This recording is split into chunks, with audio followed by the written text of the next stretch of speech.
Welcome to the first tutorial video in our series of videos on Inventory Pro Online.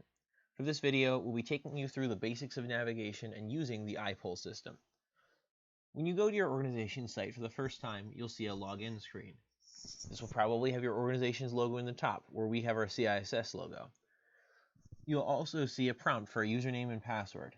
This should already have been given to you by your system administrator. I've already taken the liberty of entering mine. Then click the Login button. This will take you to your home page. By default, this is the item master list, although your administrator might have changed this. You'll also notice on the top of the screen 5 colored tabs. Clicking on them will show a list of pages related to the subject of the tab.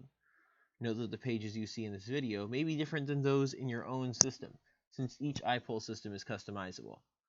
So for example, let's say we wanted to look at purchase orders. First, we go to the Orders tab. Then we'd look in the Purchasing column. Note here that all of the pages are organized into related columns. And then we see the link for purchase orders. Clicking on it will take us to the purchase orders page. The first thing that you notice on this page is these drop-down menus, which allow you to filter what results you see.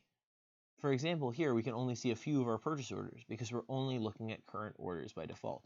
But let's say we wanted to see all of them. Here, clicking on all causes completed and canceled purchase orders to show up as well. We can also filter by warehouse and by supplier. You'll also note this search bar. Typing in either a full or partial search will cause the relevant results to show up, and only those results when you click on the Go button. And then we can look at the actual purchase order entry itself. Looking at it, we can see a mix of black text, blue text, and icons. Black text is purely informational and can't be interacted with, but both blue text and icons take us to different pages when we click them. What pages specifically will be gone over in more detail in later videos. A couple of things to note before we finish. First of all, switching pages causes the filters that we set up to carry over. We can see that we still have the same warehouse and suppliers filters on this page as we did on the purchasing order page.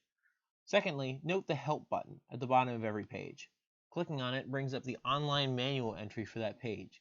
This can be helpful when you don't have the time to search through the manual for the complete entry. Finally, after all the tabs, you can see the Log Out button. Clicking on it will log you out and bring you to a screen where you can quickly return to your login screen to re-enter the program.